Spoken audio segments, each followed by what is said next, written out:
மூளையோட செயல்திறனை பத்தி நம்ம பார்த்துக்கிட்டு இருக்கோம். ஸோ இப்ப அடுத்ததா பார்க்குறது நியூரான்ஸ் வந்து எப்படி மிரர் பண்ணும் அப்படிங்கிறத பத்தி. ஸோ ஒருத்தங்கள வந்து உங்களுக்கு ரொம்ப புடிச்சிருச்சு அப்படின்னா, அவங்க மேல நீங்க இன்ஸ்பயர் ஆகிட்டீங்க. அ அவங்கள பார்த்து நீங்க அவங்கள மாரி இமிட்டேட் பண்ண ட்ரை பண்றீங்க. உங்களுக்கு புடிச்சிருச்சுனாலே என்ன பண்ணும் உங்க நியூரான்ஸ் வந்து மிரர் பண்ண ஆரம்பிச்சிடும். அப்போ அ அவங்க என்ன பண்றாங்களோ, அதெல்லாம் சரியா, தப்பா எதுவுமே நீங்க என்ன பண்ண மாட்டீங்க, யோசிக்கவே மாட்டீங்க. Logical mind, reasoning mind shut down ஆயிடுது. அவ்வளோதான். அதுக்கப்புறம் என்ன ஆகுது? ரைட் பிரெயின் தான் ஆக்டிவேட் ஆகுது. ரொம்ப புடிச்சிருது. என்ன பண்றாங்களோ அதெல்லாம் என்ன பண்றோம்? இமிட்டேட் பண்ணிக்கிட்டே இருக்கோம். அப்படி பண்ணும்போது என்ன ஆகும் அப்படின்னா, அப்படியே அந்த குணம் வந்து மாறும். சரியா, தப்பா எதையுமே யோசிக்க மாட்டாங்க. இது ஆக்கப்பூர்வமா இருந்தா தவறு கிடையாது. ஆனா, ஆக்கப்பூர்வமா இல்லாத விதத்துல அது ரொம்ப பெரிய மாற்றத்த வந்து கெட்ட விஷயத்துல ஏற்படுத்திரும். இப்போ மோசமான படங்கள் எல்லாம் வருது. நீங்க பார்த்திருக்கலாம். சில படங்கள் வந்து ஆண்கள வந்து ஆல்ஃபா தன்மைய வந்து சித்தரிக்கிற வகையில இருக்கு. பெண்களுடைய பழிவாங்குற உணர்வ வந்து நல்ல வகையில சித்தரிக்கிற மாதிரியான அது வந்து ஒரு இன்ஸ்பைரிங்கா காட்டக்கூடிய வகையில வந்து சில படங்கள்லாம் வருது. அப்ப இத பார்க்கக்கூடிய ஆண்கள் என்ன நெனைப்பாங்க, ஆல்ஃபாவா நடந்துக்கிறது தான் வந்து கரெக்ட் அப்படின்றத வந்து அவங்க மனசுல ஈஸியா பதிஞ்சிரும். ஏன்னா, அவங்க பார்க்கக்கூடிய ஒரு காட் லைக் ஃபிகர் வந்து அத பண்றாங்க. அதுக்கு எல்லாருமே வந்து எப்படி ரெஸ்பாண்ட் பண்றாங்க? கைத்தட்டி கரகோஷம் குடுத்து அத ரெஸ்பாண்ட் பண்றாங்க. ஸோ அவங்க மூளை என்ன நெனைக்கும்? அதுதான் சரி அப்படின்னு நெனைக்கும். எப்பவுமே மனித அ உணர்வுகள் வந்து எத வந்து விரும்பும் அப்படின்னா, தன்னை வந்து முன்னிலைப்படுத்துறது, தன்னுடைய உணர்வுகளுக்கு, தன்னுடைய அடையாளத்துக்கு வந்து மத்தவங்க முக்கியத்துவம் குடுக்கணும் அப்படின்னு நெனைக்கும். ஸோ, அதனால அது என்ன பண்ணும் அப்படின்னா, அப்படியே வந்து மிரர் பண்ண ஆரம்பிக்கும். யாருக்கு வந்து அதிக முக்கியத்துவம் அங்க போகுதோ, எ யார வந்து நல்ல விதமா காட்டுறாங்களோ, யோசிக்கவே யோசிக்காது. சப்கான்ஷியஸா என்ன பண்ணும், அதெல்லாம் எடுத்து சேமிச்சு வச்சுக்கிட்டு, அ அ தன்னையே வந்து அது அந்த மாதிரி வெளிப்படுத்திக்க ஆரம்பிக்கும். ஸோ, இந்த மாரி படங்கள் வந்ததுக்கு அப்புறம் பார்த்தீங்கன்னா, மக்களுடைய ரிலேஷன்ஷிப்லயும் பார்த்தீங்கன்னா, இல்ல ஸ்டாட்டிஸ்டிக்ஸ் எடுத்து பார்க்கும்போது உங்களுக்கு தெரியும். மக்களுடைய வாழ்வியல் முறையிலயுமே நெறைய மாற்றங்கள் வந்திருக்கும். நீங்க எடுத்து பார்க்கலாம். இந்த படங்கள், இந்த கதைகள் தான் வந்து மக்கள வந்து கட்டுப்படுத்துது. நம்மளுடைய இதிகாசங்கள் தான் நம்மள கட்டுப்படுத்துது. நீங்க மோஸ்ட்லி பார்த்தீங்கன்னா, நீங்க என்னென்ன கதைகள கேட்டு வளர்றீங்களோ, அதுதான் உங்களுடைய கண்ணோட்டத்தையும் செதுக்குது. உங்களுடைய ரியாலிட்டிய அந்த பெர்செப்ஷன் தான் வந்து உருவாக்குது. அப்ப கதைகள் ரொம்ப முக்கியம். அது ஆக்கப்பூர்வமான கதைகளா இருக்கணும். எப்பவுமே இந்த 2 மெயின் லீட தான் மக்கள் என்ன பண்ணுவாங்க, தங்களோட பொருத்தி பார்த்துப்பாங்க. இந்த ஆண், பெண்ணுன்ற இந்த 2 மெயின் லீடையுமே வந்து நல்ல வகையில சித்தரிச்சு வச்சுட்டு, அவங்க தப்பு பண்ணாங்க அப்படின்ற மாதிரி சித்தரிச்சு வைக்காம, இந்த தப்புகள் அவங்கள சுத்தி நிகழுது. அவங்க அத சரி பண்ணிக்கிட்டாங்க. அவங்க அத மாத்தி அமைச்சாங்க. அது போன்ற கதைகள நாம வடிவமைச்சோம் அப்படின்னு சொன்னா, ரொம்ப ஆக்கப்பூர்வமா இருக்கும். இந்த 2 மெயின் கேரக்டரும் தன்னிலையில, சமநிலையில இருந்தாங்க அப்படின்றத வந்து நாம எடுத்துட்டு போற மாதிரியான கதைகள சொன்னோம்னா, நல்ல ஆக்கப்பூர்வமான விளைவுகள இந்த சமூகத்துக்கு ஏற்படுத்தும். ஆனா, பெரும்பான்மையான கதைகள், நீங்க கிரேக்க புராணங்கள்ல இருந்து இப்ப இருக்கக்கூடிய ஹிந்து மித்தாலஜி ஸ்டோரீஸ் வரைக்கும் பார்த்தீங்கன்னா, யாரெல்லாம் ரொம்ப பெரிய ஆட்களா சொல்றாங்களோ, அவங்க எல்லார்கிட்டயுமே ஏதோ ஒரு குறைகள் இருக்கிறார் போல தான் அவங்க அத காட்டி வடிவமைச்சிருப்பாங்க. ஸோ இந்த வடிவமைப்பு அப்படியே அந்த சொசைட்டியுமே வந்து தொடரும். ஹிந்து புராணங்கள்லயும் அப்படிதான் இருக்கு. எல்லா புராணங்கள்லயும் பார்த்தீங்கன்னா, எல்லா நிலப்பரப்புகள்லயுமே பார்த்தீங்கன்னா, அங்க என்ன நடந்ததோ அதான் திரும்ப திரும்ப நடக்கும். ஸோ இந்த கதைகளே தான் திரும்ப திரும்ப நடக்கும். ஸோ அத வாழ்வியல் முறையில் நம்ம மாற்றி எழுதணும் அப்படின்னா, நம்மளோட நியூரல் நெட்வொர்க்லயுமே வந்து நாம என்ன பண்ணணும்? மாற்றி எழுதணும். நம்மளோட உணர்வு நிலையில நாம மாற்றணும். நம்மளுடைய எண்ணங்கள்ல நாம மாற்றணும். ஸோ வாழ்வியல் முறையில நாம மாற்றி வாழ்ந்து காட்டணும்.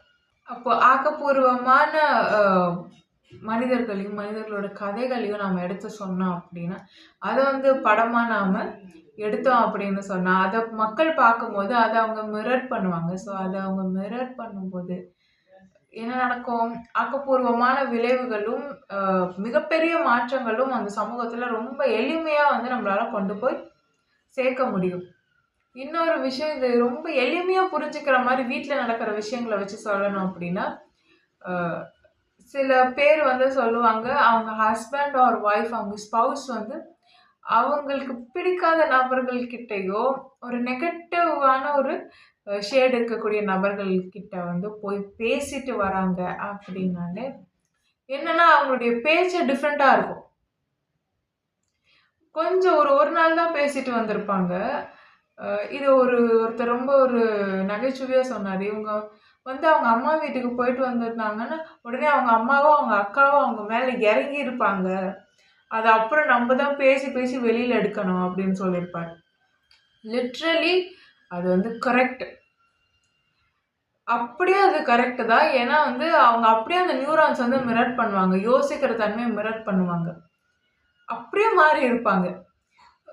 இந்த மாதிரி இருக்கு. அதனால வந்து நம்ம யாரா இருக்கணும்? நம்ம எப்படி இருக்கணும்? அப்படின்னு நம்பள நாம வடிவமைச்சுக்கணும். அதுக்கான NLP டெக்னிக்ஸ் எல்லாம் அடுத்து வர வீடியோஸ்ல நான் சொல்றேன். நம்ம கன்சியூம் பண்ணக்கூடிய விஷயங்கள் பார்த்தீங்கன்னா, எப்பவுமே நல்ல விஷயங்களா இருக்கணும். யார நாம இன்ஸ்பயர் பண்ணி பார்க்குறோம் அப்படின்றது எல்லாமே வந்து நாம தான் முடிவு பண்ணணும் கான்ஷியஸ்னெஸ்ஸா. ஓகேங்களா? அதே மாதிரி ஒரு நபர வந்து நமக்கு புடிச்சிருக்கு. ஒரு சீரியல் கேரக்டர் நமக்கு புடிச்சிருக்கு. இல்ல ஒரு படத்தோட கேரக்டர் நமக்கு புடிச்சிருக்குன்னா, அந்த கேரக்டர் உங்களுக்கு புடிச்சிருக்குன்னு அர்த்தம். அந்த நபர கிடையாது. எப்பவுமே அத புரிஞ்சுக்கோங்க. படத்தை படமாக பாருங்க. எதையுமே வந்து அதை அதுவா பார்த்து ரசிங்க. அந்த நபர் நடிச்ச மத்த படங்கள் எல்லாம் உங்களுக்கு பிடிக்குமா? யோசிச்சு பாருங்க. இல்ல மத்த சீரியல்லாம் உங்களுக்கு பிடிக்குமா? சீரிஸ் எல்லாம் பிடிக்குமா? இல்ல. அந்த சீரிஸ் ஃபீல் குட்டா இருந்ததுனாலயோ, இல்ல அந்த படம் ஃபீல் குட்டா உங்களுக்கு தோணுனதுனாலயோ என்ன ஆகுது? நீங்க அதோட கனெக்ட் ஆகுறீங்க. உங்களுக்கு பிடிச்சிருக்கு. ஆனா மத்தது இல்ல. ஸோ படத்தை படமாக பாருங்க. ஸோ அத விட்டுட்டு நீங்க அந்த நபர வந்து உங்களுக்கு பிடிச்சிருக்கு அப்படின்றதுக்காக, ஆணோ, பெண்ணோ யாரோ ஒருத்தங்க அவங்கள உங்களுக்கு பிடிச்சிருக்குன்றதுனால, நீங்க என்ன பண்றீங்க? அவங்க நடிச்ச மத்த படங்களையும் பார்க்குறீங்க. மத்த சீரிஸையும் பார்க்குறீங்க. அத வந்து இன்புட்டா எடுத்துக்கிறீங்க.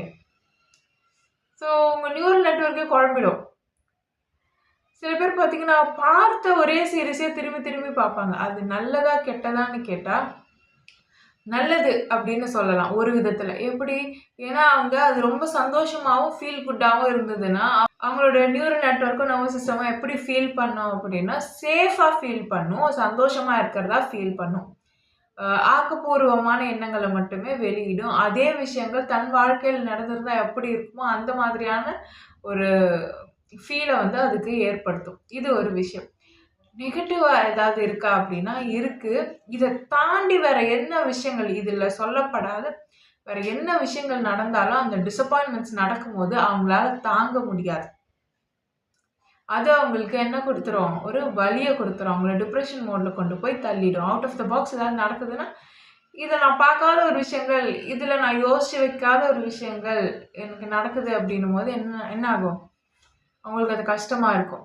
அவங்க ஒரு கம்ஃபர்ட் ஜோன்க்குள்ள இருக்கணும் அப்டின்றதுக்காக அதே சீரிஸையோ, அதே மாரியான படங்களையோ அவங்க வந்து திரும்ப திரும்ப பார்ப்பாங்க. மோஸ்ட்லி பார்த்தீங்கன்னா, சக்சஸ்ஃபுல் பீப்பிள் எல்லாம் பார்த்தீங்கன்னா, அவங்களோட மைண்ட வந்து ஆப்டிமிஸ்டிக்கா வச்சுக்கிறதுக்கு அ ரொம்ப வந்து கிளீனா வச்சுக்கிறதுக்கு, அவங்க நியூரல் நெட்வொர்க் வந்து சேஃபா ஃபீல் பண்ண வச்சுக்கிறதுக்கும், டெசிஷன் வந்து ஸ்ட்ராங்கா எடுக்கிறதுக்கும், கான்ஃபிடென்ட்டா இருக்கிறதுக்கும், அ கிட்டத்தட்ட அவங்க ஒரு டாக்ஸிக் பாசிட்டிவிட்டிலயே இருப்பாங்க. ஆனா, அவங்க எடுக்கிற எல்லாமே ஸ்டெப்ஸ் பார்த்தீங்கன்னா, அவங்கள எங்க கொண்டு போய் நிறுத்தணுமோ, அங்க கொண்டு போய் கரெக்ட்டா நிறுத்தும்.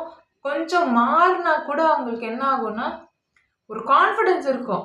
இதுவும் அந்த வழிக்கு தான் எப்படியாவது கொண்டு போய்விடும் அப்படின்றதுல, அவங்க என்ன நம்புறாங்களோ, அந்த பெர்செப்ஷன் வந்து அவங்க ரியாலிட்டிய பில்ட் பண்ணும். கரெக்ட்டா அந்த இடத்துல போய் அவங்க நிப்பாங்க. இதுக்கெல்லாம் காரணம் பார்த்தீங்கன்னா, அங்க ஒரே விதமான ஒரு இன்புட்ட மட்டுமே எடுத்துட்டு, அவங்களுடைய இன்புட்ட வந்து எத கன்சியூம் பண்ணணும் அப்படின்ற விஷயத்த அவங்க புரோகிராம் பண்ணி வச்சிருப்பாங்க. ஒரே மாதிரியான சீரிஸோ, ஒரே மாதிரியான ஒரு படங்கள மட்டுமே வந்து பார்க்கக்கூடிய வழக்கம் வந்து அவங்க கிட்ட இருக்கும். நீங்க சக்சஸ்ஃபுல் பீப்பிள் எல்லாம் பார்த்தீங்கன்னா, மோஸ்ட்லி இப்படிதான் இருப்பாங்க. ஏன்னா அவங்க ஹேப்பியாவும் இருப்பாங்க. நீங்க சக்சஸ் அப்படின்னு நீங்க சொல்லும்போது, மெட்டீரியலிஸ்டிக் திங் மட்டும் தான் சக்சஸா அப்படின்னு கேட்டா கிடையாது. ஹேப்பியா இருக்கிறதும், ஒரு நல்ல ஃபேமிலி, பீஸ்ஃபுல் என்வைரன்மென்ட்டோட இருக்கிறது, அண்ட் உங்களுக்கு புடிச்சத நீங்க செய்றது, ஆக்கப்பூர்வமான விஷயங்கள் மூலம் டோபமைன எடுத்துக்கிறது. அ அப்படிங்கிறதும், சமூகத்துல யார்கிட்டயுமே யாருடைய கதையிலயுமே நாம கெட்டவங்களா இல்ல அப்படிங்கிறதுமே வந்து அதுதான் சக்சஸ்ஃபுல். கலெக்டிவ் கான்ஷியஸ்னஸ், செலக்டிவ் கான்ஷியஸ்னஸ்ன்னு சொல்லலாம். உங்க பிரெயின் வந்து இதற்கு முன்னாடி என்னென்ன நிகழ்வுகள் வந்து ரீசென்ட்டா நடந்திருக்கோ, அது எல்லாமே வந்து சேர்த்து வச்சுக்கிட்டே வரும். திடீர்னு ஒரு சூழ்நிலை வருது அப்படின்னும்போது, அது என்ன பண்ணும்னா, இந்த சூழ்நிலைக்கு எப்படி ரியாக்ட் பண்ணணும்னு உங்களுக்கு தெரியல. பாஸ்ட் எக்ஸ்பீரியன்ஸ் இல்ல. அப்போ உங்க பிரெயின் என்ன பண்ணும்னா, அந்த சூழ்நிலைக்கு அ சிமிலரா ரீசென்ட்டா அதுகிட்ட என்ன டேட்டா இருக்கோ, அது வந்து எடுத்துட்டு வந்து, "இந்த பிடி" அப்படின்னு வந்து உங்ககிட்ட குடுக்கும். இப்போ ஏன் இத அந்த மூளை பண்ணுது அப்படின்னா, இந்த விஷயத்துக்கும், இன்னொரு விஷயத்துக்கும் என்னென்ன தொடர்பு இருக்கு அப்படின்றத வந்து மூளை கவனிக்கும். கவனிச்சு முடிச்சு போடும். இது அதனுடைய வழக்கம். அதுல வந்து இது ஒரு வகை என்னன்னா, இந்த விஷயம் நடக்குது. நீ இப்போ ஒரு டெசிஷன் எடுக்கணும். அந்த டெசிஷன் உங்களுக்கு எடுக்க தெரியலன்னா, நீங்க முன்னாடியே பார்த்த ஒரு படத்துல, சினிமா படத்துல கூட இந்த மாதிரியான ஒரு சிச்சுவேஷன் வந்திருக்கலாம். அதுல அந்த அ முன்னிலை கதாபாத்திரம் வந்து இந்த மாதிரியான ஒரு விஷயத்த வந்து கையாண்டுருக்கலாம். அத வந்து உங்களுக்கு ஞாபகப்படுத்தும். இல்லன்னா நீங்க கடந்து வந்த வாழ்க்கையில வந்து யாராவது உங்களுக்கு தெரிஞ்ச நபர் வந்து இதே விஷயத்த வேற மாரி ஹேண்டில் பண்ணியிருப்பாரு. அது உங்களுக்கு செவிவழி செய்தியா வந்திருக்கலாம். எத்தனையோ வருஷங்களுக்கு முன்னாடி கூட. அத வந்து அது இப்போ ஞாபகப்படுத்தும். ஸோ ரீசென்ட்டா இருக்கிறதையும் ஞாபகப்படுத்தும். பல வருஷங்கள் முன்னாடி இருந்தாலும் அது ஞாபகப்படுத்தும். அ டக்குன்னு இதுக்கு ரிலேட்டடா இருக்கக்கூடிய ஒரு விஷயத்த வந்து அது ஞாபகப்படுத்தி உங்களுக்கு குடுக்கும். இத வச்சு நீங்க ஹேண்டில் பண்ணலாம் அப்படின்னு. ஸோ இத வச்சு நெறைய பேர் வந்து அ மக்கள வந்து பிரெயின் வாஷ் பண்றது, அவங்க பிரெயின வந்து வேறு வகையில ப்ரோகிராம் பண்றது, இந்த மாதிரியான விஷயங்கள செய்றாங்க அப்டின்னே சொல்லலாம். ஸோ நீங்க பார்க்குற படங்களுக்கும், நீங்க வாழ்க்கையில எடுக்கக்கூடிய முடிவுகளுக்குமே வந்து கிட்டத்தட்ட தொடர்பு இருக்கு. நீங்க பார்க்குற அட்வர்டைஸ்மென்ட், பார்க்காத அட்வர்டைஸ்மென்ட்டுக்குமே நீங்க வாழ்வியல் முறையில வந்து எப்படி உங்க வாழ்க்கைய நகர்த்துறீங்க அப்படின்றதுக்கும் மறைமுகமா, அதுக்கப்புறம் நீங்க என்னென்ன பொருள கன்சியூம் பண்றீங்க அப்படின்றது, எல்லாத்துக்குமே வந்து இது வந்து ஒரு தொடர்பு இருக்கு. இன்னொரு விஷயம் நீங்க பதட்டமாவே இருப்பீங்க. நீங்க வேலை செஞ்சுட்டே இருப்பீங்க. அடுத்து ஆஃபீஸ்க்கு போணும். அடுத்து வீட்டுக்கு போணும். அடுத்து இங்க போணும். அடுத்து அங்க போணும். இது பண்ணணும் ஒரு பதட்டத்திலேயே நீங்க ஓடிட்டு இருக்கும்போது நியூரல் நெட்வொர்க் வந்து ரிலாக்ஸாவே இருக்காது. நர்வஸ் சிஸ்டம் ரிலாக்ஸாவே இருக்காது. அப்படி இருக்கும்போது என்ன ஆகும்னா, நீங்க முடிவுகள் எல்லாமே சப்கான்ஷியஸா தான் எடுப்பீங்க மோஸ்ட்லி.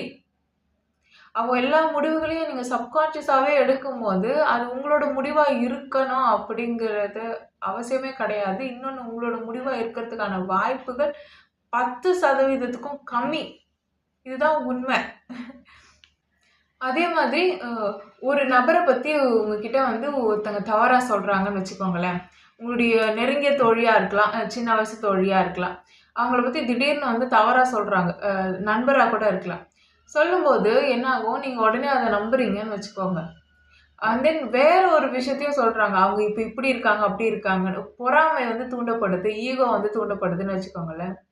அப்ப என்ன ஆகும் அப்டின்னா, உங்களோட பிரெயின் வந்து கம்ஃபர்டபுளா இருக்கும். அவங்க கெட்டவங்க அப்டின்றதுல அது ஒரு கம்ஃபர்ட்ட வந்து ஃபீல் பண்ணும். டோப்பமைன வந்து ஃபீல் பண்ணும். அப்ப என்ன பண்ணிடும், ஆமா அப்டின்னு சொல்லிட்டு ஸ்டார்ட் பண்ணி அவங்க ஒரு விஷயம் சொல்றாங்களா, அதுக்கு ரிலேட்டடான வேற ஒரு விஷயத்த நீங்களும் சொல்லணும் அப்டின்னு தான் அப்படிதான் நம்ம நியூரல் நெட்வொர்க்கே ப்ரோகிராம் ஆயிருக்கு. நர்வஸ் சிஸ்டமே ப்ரோகிராம் ஆயிருக்கு. சப்கான்ஷியஸே அப்படிதான் ப்ரோகிராம் ஆயிருக்கு. யாராவது ஒருத்தங்க ஏதாவது விஷயம் சொல்றாங்கன்னா, நம்ம அதுக்கு ரிலேட்டடான ஒரு தரவுகள வந்து குடுக்கணும். அப்ப நீங்க என்ன உங்க பிரெயின் என்ன பண்ணும்னா, உங்களோட அவங்களுக்கான பெர்சனல் எக்ஸ்பீரியன்ஸ், இன் பெர்சன் நீங்க வந்து எக்ஸ்பீரியன்ஸ் பண்ண விஷயங்கள் எல்லாமே வந்து, அது கலெக்டிவா எடுத்துட்டு வந்து குடுக்கும். இவங்க சொன்ன விஷயத்துக்கும், அதுக்கும் வந்து அது கோர்வையா பார்க்கும். வாய்ட வந்து ஃபில் பண்ணும். ஒருவேள அவங்க நல்லவங்களாவே இருக்கலாம். அவங்க நல்லவங்களாவே இருக்கலாம். இன் பெர்சன் நீங்க எக்ஸ்பீரியன்ஸ் பண்ண இதுக்கு முன்னாடி இருந்த அத்தன கண்ணோட்டமும் நல்லதாவே இருக்கலாம். இப்போ நீங்க கம்ஃபர்டபுளா இருக்கீங்க. அவங்கள பத்தி தவறான விஷயங்கள் கேட்கும்போது அப்படின்றதுனால என்ன நடக்கும்? உங்க பிரெயின் வந்து அது 2த்தையுமே சேர்த்து வச்சு வாய்ட ஃபில் பண்ணி, ஃபேப்ரிகேட் பண்ணி ஒரு ஸ்டோரியா குடுக்கும். அப்ப நீங்க என்ன பண்ணுவீங்க? ஆமா அந்த நபர் அப்படிதான் இருந்தாரு. அவர் வந்து அப்போ அவர எனக்கு நல்லா தெரியும். அவர கூட நான் இருந்த காலகட்டங்கள், வேலை பார்த்த காலகட்டங்கள்லாம் இருக்கு பார்த்தீங்களா? இல்ல நான் வந்து அவரோட நண்பரா இருந்த காலகட்டத்துலலாம் பார்த்தீங்கன்னா, அவர் இந்த மாரி விஷயங்கள் பண்ணியிருந்தாரு. இதுக்காக தான் அதெல்லாம் பண்ணியிருக்காரு போல, அப்படின்னு சொல்லி நீங்க பேசுவீங்க. இந்த பரிதாபகரமான விஷயம் என்னன்னா, கான்ஷியஸ் மைண்டுக்கு இது தெரியாது. இது சரியா? தப்பா? அப்படின்னே தெரியாது.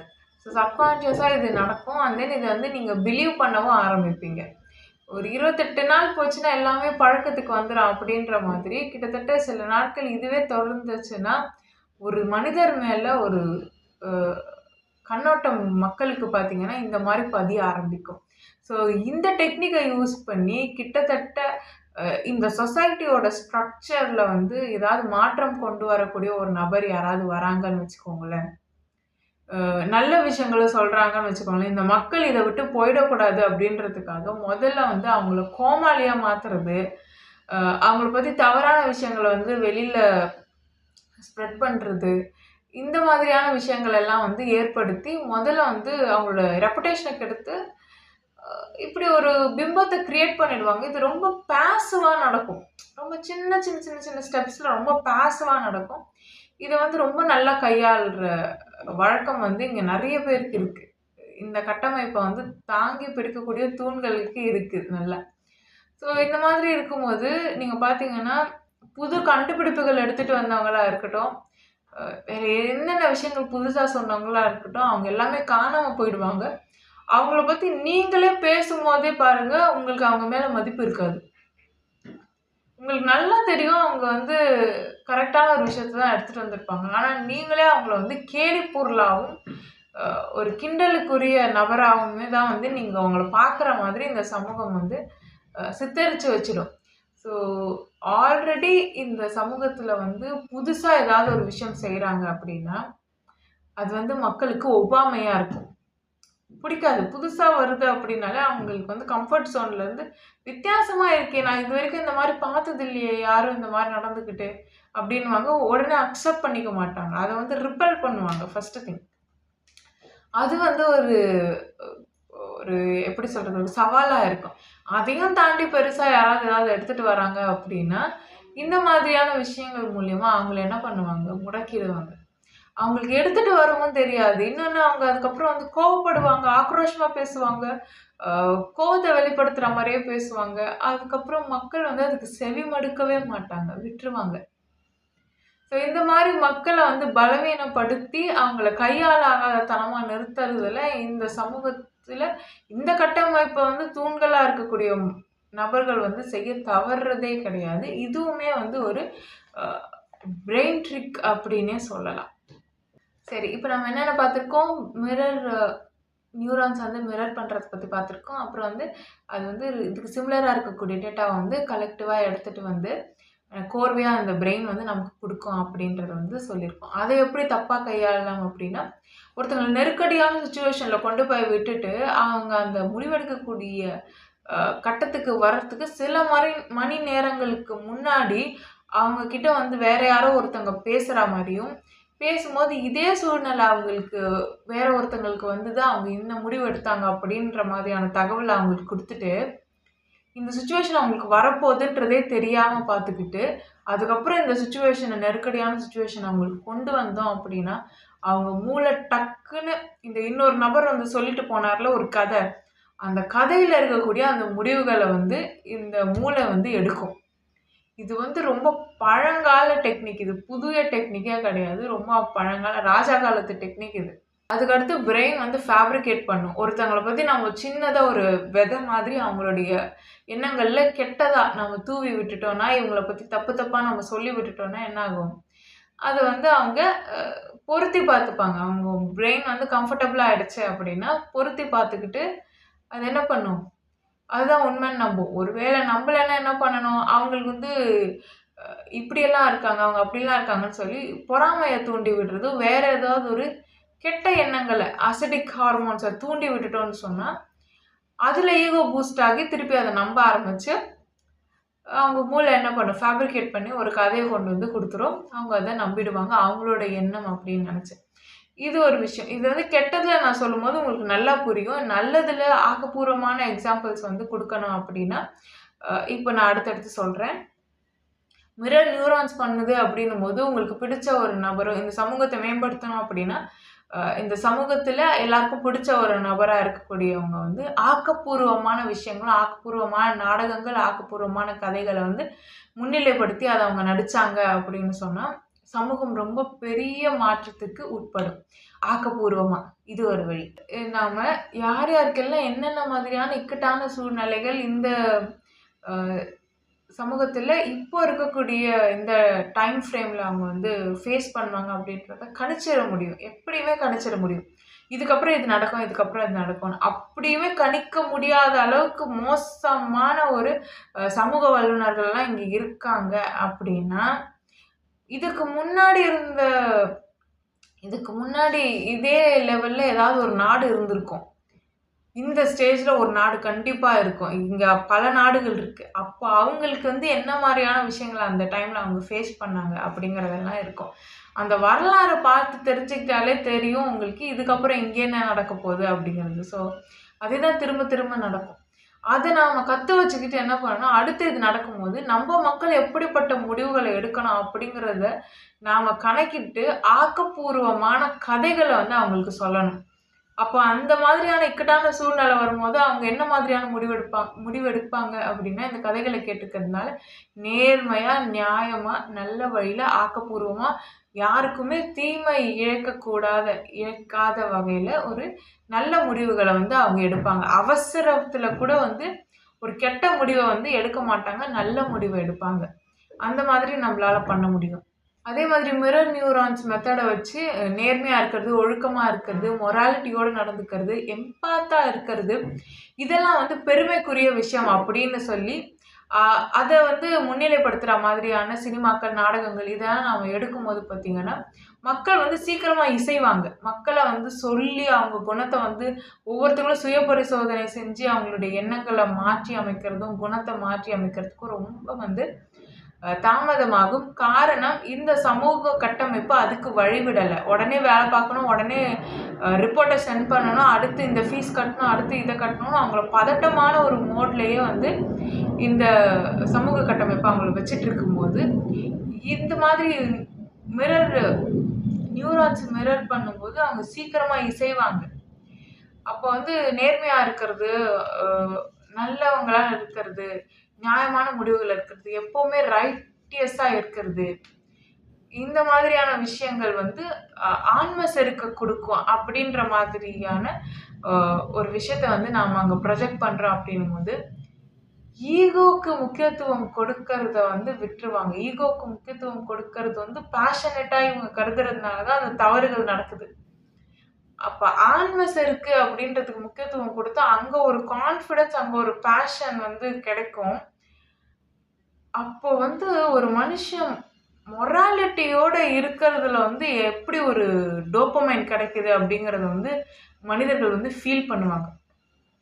கரெக்ட்டா இருக்கிறதுல ஒரு ஒரு திமிரு கிடைக்குது. கரெக்ட்டா இருக்கிறதுல வந்து ஒரு ஒரு கான்ஃபிடன்ஸ் வருது. நம்ம பெர்ஃபெக்ட்டா இருக்கோம் அப்படின்றதுல வந்து ஒரு சந்தோஷம்.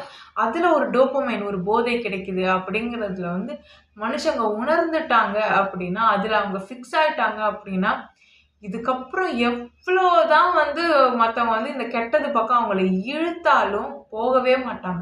நீங்க பார்த்தீங்கன்னா, நெறைய பேர் வயசான நபர்கள்லாம் இப்போ ஜெனரேஷன்ல அப்படி இல்ல. இதுக்கு முன்னாடி ஜெனரேஷன்லலாம் இருந்திருக்காங்க. நேர்மையாவே இருந்து நேர்மையாவே சாவாங்க. ஊருக்குன்னே வாழ்ந்து ஊருக்காகவே சாவாங்க. ஸோ அந்த மாரி நபர்கள் வந்து மத்தவங்க ஏளனமா பேசுறத நீங்க பார்த்துருக்கலாம். ஆனா அவங்க வைராக்கியத்த அவங்க கடைசி வரைக்கும் விடவே மாட்டாங்க. அது அவங்களுக்கு ஒரு ஈகோவாவே இருக்கும். ஆக்கப்பூர்வமா. அது ஈகோன்னு நம்ம சொல்ல முடியாது. அது ஆன்ம செருக்குன்னே சொல்லலாம்.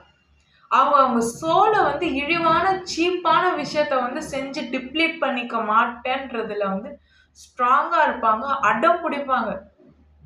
இந்த இயற்கை, இந்த பஞ்சபூதங்கள் என்ன பண்ணும் அப்படின்னா, இதுக்கு நல்லது கெட்டதுலாம் தெரியாது. யாரு எதுல அடம் பிடிக்கிறாங்களோ அவங்களுக்கு அத கொண்டு வந்து குடுத்துரும். நான் எக்ஸ்பீரியன்ஸ் பண்ணியிருக்கேன். நல்ல விஷயத்துல நம்ம கான்ஃபிடென்ட்டா இருந்து, பேஷனேட்டா இருந்து அடம் புடிச்சிருக்கோம் அப்படின்னா, அத வந்து கொண்டு வந்து தானாவே கொண்டு வந்து நம்ம கையில வந்து குடுத்துரும். அதுக்கடுத்து பிரெயின் ஃபேப்ரிகேட் பண்றது. இந்த பிரெயின் ஃபேப்ரிகேட் பண்றத நம்ம ஆக்கப்பூர்வமா எப்படி பயன்படுத்தணும் அப்படின்னா, நல்ல விஷயங்களா பார்க்க சொல்லிக் குடுத்துட்டே இருக்கணும். இந்த கிராட்டிடியூட் ஜாரு, அதுக்கப்புறம் எதெல்லாம் வந்து நமக்கு வேணும்னு நம்ம நினைக்கிறோமோ அதுக்கு வந்து விஷ் ஜாரு, இப்படியெல்லாம் இது உருவாக்கி இந்த 2 ஜாரை வச்சுக்கிட்டு இந்த விஷ் ஜாரில் இருக்கிறதெல்லாம் நிறைவேறின உடனே அதெல்லாம் எழுதி இந்த கிராட்டிடியூட் ஜாரில் வந்து போடுறதுக்கு பழகிக்கணும். ஸோ அப்போ உங்கள் பிரெயின் என்ன நம்போனா இதில் எழுதி நாம் போட்டுட்டாலே அடுத்தது வந்து நாம் இதில் எழுதி தேங்க்ஸ் சொல்லி போடுற மாதிரியான வழக்கங்கள் வருது இல்லை. அப்போது இதில் என்னென்ன எழுதுகிறோமோ அது எல்லாமே நடக்குது அப்படின்றத வந்து பிரெயின் நம்ப ஆரம்பிக்கும். அது அப்படியே சப்கான்ஷியஸாக மேனிஃபெஸ்ட் ஆகும். அதுக்கப்புறம் தானாகவே நடக்க ஆரம்பிக்கும். ஸ்டார்டிங்கில் அது ஒரு ஃபேப்ரிகேஷன் தான், ஆனால் போக போக நடக்கும். அது வந்து நீங்கள் ப்ராக்டிஸ் பண்ணணும். சின்ன சின்ன விஷயங்கள்லேருந்து ஸ்டார்ட் பண்ணணும். ரொம்ப ஈஸியாக நடக்கக்கூடிய விஷயங்கள்லேருந்து எழுத ஆரம்பிங்க. அப்படியே மாற்றிக்கிட்டே வாங்க. சின்ன விஷயம் எழுத ஆரம்பிங்க. இன்றைக்கி எனக்கு இது வேணும், இன்றைக்கி எனக்கு இந்த விஷயம் சாப்பிடணும் போல் இருக்குது அப்படின்னு எழுதுங்க. ஃபுட்டுலேருந்து ஆரம்பிங்க. ஏன்னா ஃபுட்டு தான் சீக்கிரம் டோபமைன் கொடுக்கும். பாடி அதை வந்து உணரும். உங்கள் உடம்பை நீங்கள் எப்படி ப்ரோக்ராம் பண்ணுறீங்கன்றது தான் இருக்குது. அதுதான் நுணுக்கமே. இப்போ ஃபுட்டுலேருந்து எழுதுங்க. இந்த விஷயம் எனக்கு இன்றைக்கி வேணும் அப்படின்னு எழுதிட்டு இதில் விஷ்லிஸ்ட்லாம் போட்டுருங்க. அதுக்காக போய் யார்கிட்டயாவது உங்கள் வீட்டில் இருக்கவங்ககிட்ட கேளுங்க. இல்லை வந்து நீங்களே வந்து அதை வந்து ஃபுல்ஃபில் பண்ணிக்காதீங்க. வீட்டில் இருக்கவங்ககிட்ட கேளுங்க. அப்போ தான் என்ன நடக்கும், அந்த விஷயம் வந்து ஃபுல்ஃபில் ஆகும்போது அது உங்களுக்கு ஒரு சர்ப்ரைஸாக இருக்கும். சும்மா சொல்லிட்டு விட்டுருங்க, அப்புறம் சர்ப்ரைஸாக இருக்கும். அப்போது பாடி என்ன ஃபீல் பண்ணும், இதை பண்ணும்போது எல்லாமே வந்து ஃபுல்ஃபில் ஆகுது. ஸோ இதை பண்ணால் அது நடக்குது. அப்போ இதில் என்ன பண்ணாலுமே என்ன ஆகும், என்னென்ன விஷ்லிஸ்ட்டில் போட்டு எழுதி போட்டாலுமே என்ன ஆகும், நடக்கும்னு உங்கள் செல்ஃப் வந்து பிலீவ் பண்ண ஆரம்பிக்கும். நம்பிக்கை கொடுக்குற அந்த தைரியம், நம்பிக்கை கொடுக்குற அந்த விளைவுகள் வந்து வேறு எதுவுமே கொடுக்காது. பிளாசிபோ எஃபெக்ட் அப்படின்னு நம்ம வந்து ரொம்ப சிம்பிளாக சொல்லிட்டு போயிடுறோம். அந்த நம்பிக்கை வந்து உங்கள் சுரப்பிகளை டோட்டலாக கண்ட்ரோல் பண்ணும். அந்த நம்பிக்கைன்ற ஒரு விஷயம். ஸோ அது வந்து ஒரு 4-5 பாசிட்டிவான சுரப்பிகளை கண்ட்ரோல் பண்ணாலே போதும். நீங்கள் எது வேணுமோ அதை அப்படியே டக்கு டக்கு டக்கு டக்குன்னு நீங்கள் அதை ரீச் பண்ணிட்டு போயிட்டே இருக்கலாம். ஸோ அதனால் எப்படி வந்து பாடியை வந்து ஹேண்டில் பண்ணணும், எப்படி உங்களோட கெமிக்கல்ஸை ஹேண்டில் பண்ணணும் அப்படின்றத தெரிஞ்சு வச்சுக்கோங்க. ஏதாவது ஒரு வழக்கம் வச்சுக்கோங்க. ஒரு பேப்பரில் உங்களுக்கு என்ன கலர் பேப்பர் பிடிக்குமோ அதை வாங்கிட்டு அதில் எழுதி அதை வந்து அதில் ட்ராப் பண்ணுற மாதிரி வச்சுக்கோங்க. ஸோ இது வந்து நீங்கள் பழக தான், இது நீங்கள் செய்ய தான் என்ன ஆகும், உங்களுடைய உடல் வந்து நம்பும், சப்கான்ஷியஸ் வந்து நம்பும், ரீப்ரோக்ராம் ஆகும். இதுதான் வந்து துதி பாடல்களுக்கும் இந்த பாடல்கள் எல்லாம் பாடுவாங்க. நீங்கள் வந்து சிவபுராணமாக இருக்கட்டும், அபிராமி அந்தாதியாக இருக்கட்டும், திருப்பாவை, எல்லாமே அந்த பாடல்கள் எல்லாமே சப்கான்ஷியஸ் ப்ரோக்ராமிங் தான். ஃபேப்ரிகேட் பண்ணும் பிரெயின். அதுக்கப்புறம் அந்த மாதிரி நிகழ்வுகள் நடந்தால் எப்படி இருக்குமோ அதுதான் வந்து நீங்கள் ஃபீல் பண்ணுறீங்க இல்லையா, வேற ஒருத்தங்க இதுலேருந்து நீங்கள் அதை பார்த்து ஃபீல் பண்ணுறீங்க. இதுவுமே மேனிஃபெஸ்டேஷன் தான். அப்போது இந்த பாட்டை இத்தனை வாட்டி பாடணும், இந்த பாட்டை இத்தனை வாட்டி நம்ம துதிப்பாடி இந்த மாதிரி நம்ம வந்து செஞ்சோம் அப்படின்னா நமக்கு வந்து இது கிடைக்கிது அப்படின்னு எல்லாரும் சொல்லியிருக்காங்க, எல்லாருக்கும் நடந்திருக்கு அப்படின்னு நீங்கள் நினச்சிட்டு அதை செய்கிறீங்கல்ல, நீங்கள் நம்புறீங்கல்ல, அதுக்கான எஃபர்ட்ஸ் போடுறீங்கல்ல, அதனால தான் அது நடக்குது. ஸோ நம்பினா நடக்கும், நம்பினாதான் நடக்கும், நம்பலைன்னா நடக்காது. ஸோ அதனால் உங்ககிட்ட தான் இருக்குது சாவி. ஸோ அதனால் கரெக்டாக யூஸ் பண்ணுங்கள். எதை நம்பணும், எதை நம்பக்கூடாதுன்னு எல்லாமே தெரிஞ்சிருந்தாலும், எல்லா வித்தையும் கற்று வச்சுருந்தாலும் ஒரு விஷயம் ரொம்ப முக்கியமாக தெரிஞ்சு வச்சுருக்கணும், மூளையில் இருக்கக்கூடிய அறைகள். இந்த மூளையில் இருக்கக்கூடிய அறைகளை பற்றி நெப்போலியன் காலத்துலேருந்து அதுக்கு முன்னாடியிலேருந்தே வந்து பேசியிருக்காங்க வரலாற்றில். நீங்கள் எவால்வ் ஆன மக்கள் எங்கெங்கெல்லாம் இருக்காங்களோ அங்கே எல்லாமே மூளை செயல்திறனை பற்றி பேசிக்கிட்டே இருப்பாங்க. இதில் எந்த அறையை எப்போ ஷட் டவுன் பண்ணணுன்றதை நம்ம தெரிஞ்சு வச்சுக்கணும். இதில் லெஃப்ட் பிரெயினை எந்த விஷயம் லாஜிக்காக நமக்கு கிடைக்காதுன்னு தெரியுதோ அந்த டைம் லெஃப்ட் பிரெயினை ஷட் டவுன் பண்ணிடுங்க. தேவையே இல்லை. அது கிடைக்காதுன்னு சொல்லிச்சுல்ல, அதுதானே சொல்லிச்சு, ஷட் டவுன் பண்ணுங்க. அதை ஆனில் வச்சுருந்தீங்கன்னா அது என்ன தெரியுமா பண்ணும், கிடைக்காது, இது கிடைக்கிறதுக்கான வாய்ப்பே இல்லையான்னு பேசி தர்க்கம் பண்ணும். தேவையே இல்லை, அதை ஆஃப் பண்ணுங்க. நம்பிக்கை, இன்ட்யூஷன் இதெல்லாம் வைங்க, பிலீஃப் வைங்க, ரைட் பிரெயின் ஆக்டிவேட் பண்ணி கற்பனையை தூண்டி விட்டு சந்தோஷமாக வாழ்ந்துட்டே இருங்க. டக்குன்னு நடக்கும். அந்த லெஃப்ட் பிரெயின் எங்கே இருக்கணுமோ அது இருக்கட்டும். அது வரைக்கும் காம்புடேட் பண்ணாதீங்க. இது ரொம்ப சிம்பிளாக சொல்லுவாங்க. ஒரு விதையை விதைச்சிட்டிங்களா, மூடி வச்சுட்டா தான் செடி முளைக்கும். தோண்டி தோண்டி பார்த்து வளர்ந்துச்சான்னு பார்த்துட்டே இருந்தால் வளராது. எங்கே லெஃப்ட் பிரெயினை ஷட் டவுன் பண்ணணும், எங்கே ரைட் பிரெயினை ஷட் டவுன் பண்ணணும்னு தெரிஞ்சு வச்சுக்கோங்க. அண்ட் ரொம்ப முக்கியமான விஷயம், ரைட் பிரெயினை மட்டுமே ஆக்டிவில் வைக்கக்கூடாது. லாஜிக்கல் ரீசனிங், ரேஷ்னல் திங்கிங் ரொம்ப முக்கியம். டாக்ஸிக் பாசிட்டிவிட்டியில் போய் கொண்டு போய் விட்டுரும். ஸோ அதனால் எப்போவுமே பேரலாக என்ன பண்ணுங்கள், சின்ன சின்ன ரிட்டில்ஸு, சின்ன சின்ன பேசிக் தியரிஸை திருப்பி திருப்பி படிக்கிறது, அப்புறம் குவான்டிட்டேட்டிவ் இதெல்லாம் சால்வ் பண்ணுறது, இதெல்லாமே வந்து பேரலாக பண்ணிக்கிட்டே இருங்க. எப்போவுமே பேசிக்கை நாம் வந்து கோத்ரூ பண்ணிக்கிட்டே இருக்கணும். எவ்வளோ உயரத்துக்கு போனாலும், வேறு என்னென்ன ஐடியாஸ் நாம் ஃபாலோ பண்ணாலும் சரி, பேசிக்கை வந்து திருப்பி ஒரு வாட்டி நாம் படித்து வச்சுக்கணும். எப்போவுமே நீங்கள் என்ன ஃபீல்டில் இருந்தாலும் பேசிக்கை படித்து வைக்கணும்.